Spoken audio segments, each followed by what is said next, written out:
Kong, kasi yung isa nating pag-uusapan dito at mainly nga dahil nga itong marami pa rin kasi yung mga residente, nabalitaan ko nga diyan sa Las Piñas, gusto nila talagang maituloy na, 'di ba? For now, parang naantala na ho itong LRT natin, one extension ho diyan sa Cavite.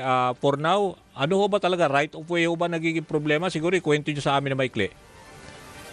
Yes, of course, ang pinag-uusapan natin dito yung LRT-1, Mhm. Cavite Extension, South Cavite Extension, kung saan ang LRT-1 from Baclaran ay magkakaroon ng additional na 8 stations from Baclaran all the way to Bacoor, Nyog, Cavite. Mhm. Matatapos na ito, pero ang naging problema dito ay yung Las Piñas Station, Mhm. kung saan na ngayon ay nagka-problema tayo kasi yung dapat alignment ng train nalagyan ng flyover. Oo, na Oh, nabarahan ng flyover. oo. Kaya ngayon nagne-negotiate ngayon ng LRTA sa mga kumpanya ng bilyar kung saan ililipat yung istasyon. Oo. Oo, pero ang sinasabi natin dito, bakit umabot na ng 6 na taon ang usapan dito? At Oo. nagtataka ako, nung panahon ni Secretary Mark Villar, alam Oo. niya naman yung alignment Oo. nung ating train, bakit nagpalagay sila ng flyover doon? And kung matatandaan doon sa kabilang stasyon, in-interview si LRTA administrator at sinabi niya Oo. na yun talaga ang naging problema dito. Oo. So for now, anong status? Ibig sabihin, mas gusto ho ng mga residente na, let's say, i-dismantle na ho yung Quirino flyover in exchange for that ilagay na yung istasyon ng LRT dyan sa Las Piñas? Yes, may Oh, original station na tayo. Nakabili okay. na ng lupa ang Mhm. gobyerno kung Okay. saan daraan nga yung train sa gitna ng C5 road at wala nang babayaran na right of way. Mhm. Hindi na tayo mag-expropriate at handang-handa na. At bigla na lang ito ay hindi natuloy dahil nga nilagyan ng flyover ni Senator at dating Secretary ng DPWH, Mark Villar. Mhm. So nagtataka naman ako, LRTA board siya, Mhm. at hindi ko maintindihan kasi 64.9 billion, almost 65 billion flagship project Wow, ito, ang laki. Oo. Dani. Oo. Ang laki. At ang maraming hindi nakakaalam, tayong mga taxpayers ang nagbabayad sa mga penalties sa concessionaire. Aha. Bakit nagbabayad tayo? In fact, nung last May, nagbayad tayo ng 3.6 billion. Nag-loan pa tayo sa Land Bank, Dani. At yung Aha. previous administration, nagbayad na ng 900 million. So more than 4 billion na ang penalties na binabayad natin doon sa mga kumpanya. Bakit? Kasi nalulugi yung mga kumpanya. Ang usapan dito sa concession ay pag nadidelay, magbabayad ang government. Pag na-delay din yung LRMC, magbabayad din sila sa government. Mhm. At ito, sumulat na tayo kay Presidente. Nakadalawang sulat na tayo ngayon. At Mhm. ang maganda rito, kausap ko si LRTA Administrator Mhm. kahapon Mhm. at ibinalita niya na yung instruction ni Presidente kay Secretary Lopez Oh. ay binigyan na sila ng instruction din. Para ang maganda, Kadani, Oh. kasama na sa option ngayon ang gigibahin, ang flyover. Kasi Aha. nung pumunta si Presidente dito sa Las Piñas, binanggit ko sa kanya ito, yung Oo. kontrabaha. At binanggit ko, sabi ko, Mr. President, ito matatapos po yung station natin bago matapos ang termino nyo sa 2028.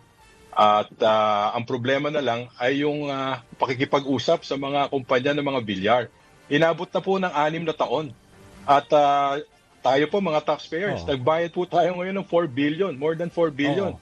At kasi ang kontrata rito, it's either magbabayad ka or itataas sila yung fare ng LRT1.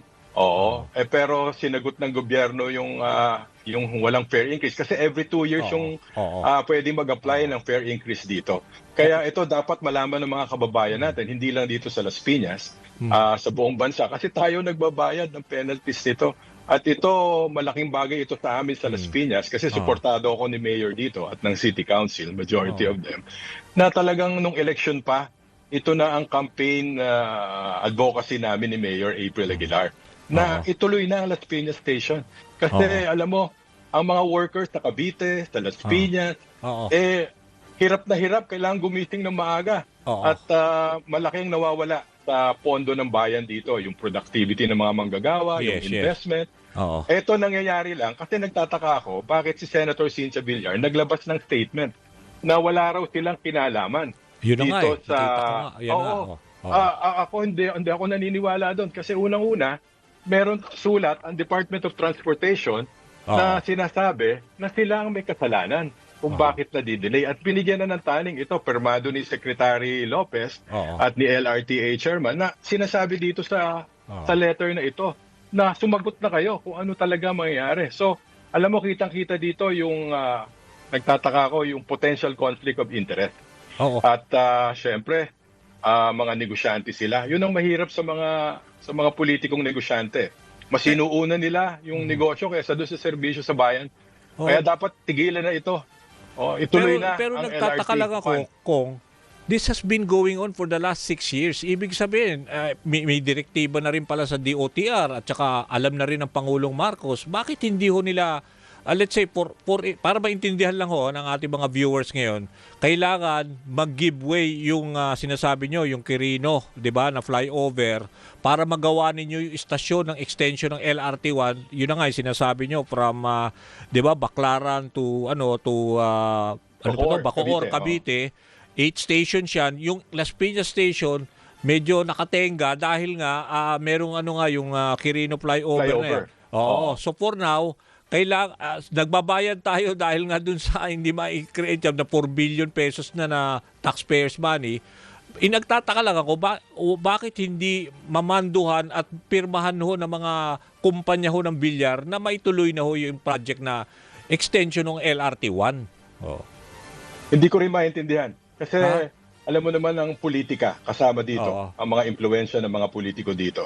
At ito panahon pa ng administration ni President Duterte. In fact, nag-umpisa ang proyekto nito kay President Pinoy pa. Ito naka-conceptualize year 2000 pa. More than 2 decades na tayo nag-iintay, Danny, dito. Bakit? Kasi gusto nila yung istasyon doon sa lupa nila pumunta. At hindi pumayag ang LRTA, technically, kasi napakalapit ng istasyong pinopropose nila. At ang ginawa ni Secretary Mark Villar, nung siya ay DPWH Secretary, para mapunta siguro yung istasyon doon sa lupa nila, niligyan niya ng flyover. Kaya ngayon, nakatenga, but of course, hindi mawala yung impluensya. Kasi may 2 senador sila, may congresswoman dati. Pero ito dapat, nakarating na to kay Pangulo. At ako naniniwala, na ito aaksyonan ng Pangulo natin. At saka alam ko, di ba, parang may nagbigay na rin ng statement si Ombudsman Boying Rimulya regarding this issue. Ibig sabihin, for a powerful figure nga na si Ombudsman Rimulya na parang siding on your cause. At saka, sabi nyo nga, meron talaga kayong ginawang pag-aaral na marami, 82% nga raw ng mga residente, gusto nila ma-dismantle itong C5 Quirino flyover in exchange for that Las Piñas station. Tama ho ba lahat itong mga datos na naibibigay sa atin, Kong? Yes, tingin ko sa ngayon, sa pag-a-amplify natin ng mga issues ngayon, talagang yung pagbabayad natin, kinukuha sa buwis natin ang pagbabayad ng penalties na ito. Hindi lang taga Las Piñas. Doon makikita mo sa mga comments sa mga social media na kasi ito, hindi naman bago ito, Kadani. Dahil yung Tandang Sora flyover sa Quezon City, dinismantle yun at dinicommission to give way to MRT-7. Ang Santa Mesa, yung Ramon Magsaysay flyover, dinicommission din. So may mga president na, alam nyo naman. Kasi kahit gibayin natin to, gumastos tayo ng 100 bilyong piso, ang masisave natin dito, yung penalties na aabot na naman, sisingilin na naman tayo ng LRMC dito kasi hindi matapos-tapos, nalulugi din sila. So nagbabayad tayo. In fact, may block account ito na 500 million pesos na kung saan pwede silang bayaran ng gobyerno. Pero bakit? Bakit tayo magsasakripisyo? Bakit binibigyan natin ng preferential treatment ang mga kumpanya ng Villar kagaya ng Fine Properties, Villar Land Holdings? Itong Villar Land Holdings, may pending kaso pa ito sa Securities and Exchange Commission. Yung ba yun? For Yung ba yung insider yung price trading. manipulation? Yung ba yung insider trading? Yung kinakaharap nila ngayon, di ba? Bakit ginagawa? Bakit dapat desisyonan na ito?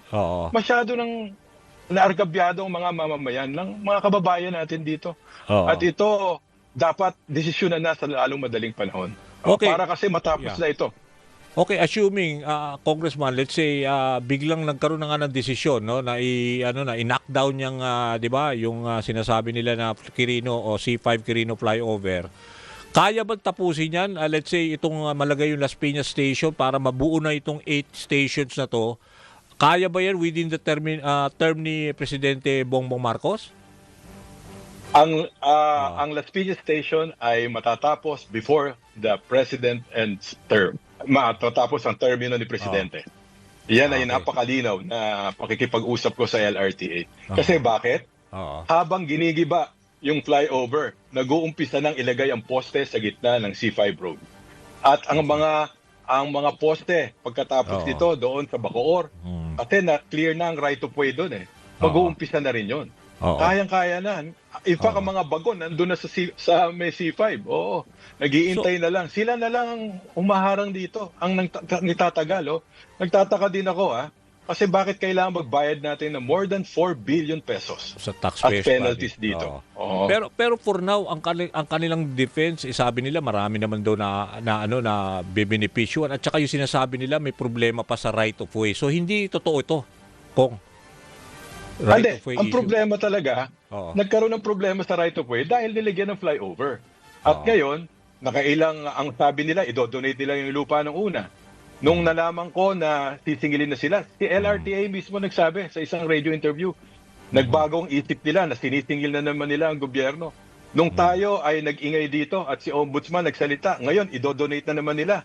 Nagsubmit na naman sila ng papel ngayon dahil alam na ng mga kababayan natin na idodonate na nila ito, pero may mga conditions na naman. So it will further delay the implementation of this project. It's a flagship project, 65 billion. Kaya nga Ito ang problema natin, Kaldani dito. Hybrid ito Kasama rito ang JICA at ODA. Oo. So maapektuhan din tayo sa mga creditors natin na tumutulong sa bansa Oo. natin ngayon. Oo. For now ba, Kong, kasi dumadaan din ako dyan sa Alabang Zapote Road, will this also improve itong flow of traffic dyan sa Alabang Zapote Road, Kong? Nako, Kung sakali Kadani. mabuo ito, Ikaw, itong LRT1? Nako, malaking tulong ito, Kadani. Instead na gamitin ng mga private cars, Cars, vehicles ng mga kababayan natin, pupunta na lang sa istasyon. At kung ikaw ay sasakay sa Las Piñas Station, hanggang Monumento, hanggang Masinag Antipolo, hanggang Cubao, hanggang Rizal Avenue, hanggang MRT, magkoconnect na tayo, MRT 7, hanggang San Jose del Monte, Ang ganda nga Bulacan. sana, no? Imaginein mo, Oo. o yung mga manggagawa, kasi ang Las Piñas at Cavite, nandyan lahat ang mga manggagawa ng Metro Manila. Ang Las Piñas ay gateway ng Metro Manila Kaya at nga. Cavite. Oo. Oo, kaya ang laking tulong sa ekonomiya nito. Oo, ang laking tulong sa mga kababayan din natin. Imaginein mo, hindi ka nagigising na madaling araw. Yeah, oo. Kasi from Baclaran to Bacoor, Cavite, kung ikaw Baclaran, ay oo. sasakyan na bus or Yeah. jeep, aabutin ka ng almost 2 hours sa traffic. So ngayon, kung mabuo ito, mga ilang minuto masisave mo. Oh. Kadani 25 minutes from Bacoor to Baclaran. Wow. Redemptorist. Oo. Nakita niyo po ang diferensya? Oo. Tapos meron naman parkingan yan, no? Kunwari may private vehicle ka, Yes, park ka na lang of sa course. Baclaran, dapat they have enough parking Opo. space. Oh, di ba? malaki pa yung lupa dun sa talagang, alam nyo, masakit dito. Bumili na tayo ng 27 million worth of properties ang LRTA. Yung original alignment nito, ready na. Bigla na lang pinagawan ni Senator Mark Villar ito ng flyover na walang konsultasyon sa amin. In fact, inopost namin ito ni Mayor April Aguilar nung nasa City Council pa ako. Pero tinuloy pa rin nila. Bakit? Tanong natin sila. Dapat may managot dito. Kaya ito, dapat talagang imbestigahan ni Ombudsman ito. Panagutin ng mga taong dapat managot dito. Kasi hindi lang simpleng stasyon ito. Ito ay pondo ng bayan. Bilyon na ang nagastos natin. Kaya ako nananawagan sa mga opisyal natin sa pamahalaan. Ako kay Presidente, naniniwala ako may political will si Presidente. Okay. Kaya sa lalong madaling panahon, dapat ma-resolve itong problema na to. Gibain ang flyover para tapos sa 2028 ito. Okay, so for now, yun ang panawagan nyo at siguro sa pamamagitan ng ating programa, this would be a good platform para makarating yung concerns. At saka siguro marami rin nakikinig sa atin ng mga taga-Alabang, lalo dyan sa area ng Baclaran na nagko-connect Opo. nga ito hanggang Bacoor, Cavite. Mga ilang kilometro ho yun, bale, sir? Naku po, ito 3 ay mga 11.7, 11 point something kilometers. Kilometers, ito. okay. At tapos na ito hanggang Sukat. SM Sukat. Natigil doon sa SM Sukat dahil sa Las Piñas Las Station. Piñas Station. At dapat ito 6 years ago tapos na, Kadani. 6 Oo. years ago pa. Okay. Dahil lang dyan sa mga lupa na pinagtatalunan at ayaw desisyonan. Oo. Ngayon, nagmamadali sila. Dahil tayo ay nadinig na ng mamamayan at ang ombudsman umaksyon na dito. Oo. At nalaman na rin ni Presidente. In fact, doon sa press conference ni Yusek Claire Castro, the President has instructed. O kaya nagmamadali sila ngayon. Yun, tama. Oo. Oo. At Pero- ang isa sa mga option ng LRTA ngayon ay gibain na ang flyover. Oo. Oo. Buti naman sir, at least tayo pa ano nyo, no, ibahagi nyo sa amin. Anyway, we are still trying to get also the side of the Villars para naman magiging balanse yung diskusyon. Pero until now, wala pa rin ho silang sagot tungod sa ating, di ba, para at least makuha rin ang kanilang panig, no? Pero, Kasi yung press release nila, Kadani, Oo. wala daw silang kinalaman. Gustong-gusto daw nila at idodonate daw nila ng lupa. Pero nung nakita ko ang dokumentong ito, yung resibo, oo. galing DOTR, Oo. tingin ko may hirapan silang sagutin ito. At Okay. kayo, may kopya naman ito. Yes. At tingin ko, paano ko may interview? Oo. Nandito lahat Paano mo Oo. sasagutin na kayo, hindi kayo naging problema? Yes. So, mahirap. So, Sige. tapusin na yan. Tama na ang potential conflict of interest, Oo. preferential treatment sa mga politikong negosyante. Hmm. Tama na po yan. Baguhin na Okay. natin. It's about time na mahalin naman natin ang bansa natin. Kadani. Okay. Nako, maraming salamat. Naubos na ho ating oras pero napaka mahalaga yung inyong saloobin kaugnay nitong LRT1 Extension Project Cavite hanggang ito Bali Baclaran to Bacoor, Cavite. Maraming salamat ko. Yes. Thank you.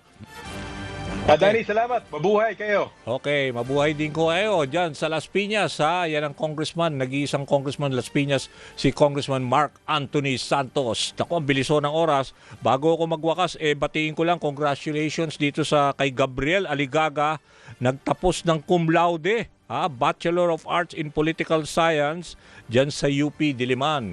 Pamangkin ito ng kaibigan kong Zia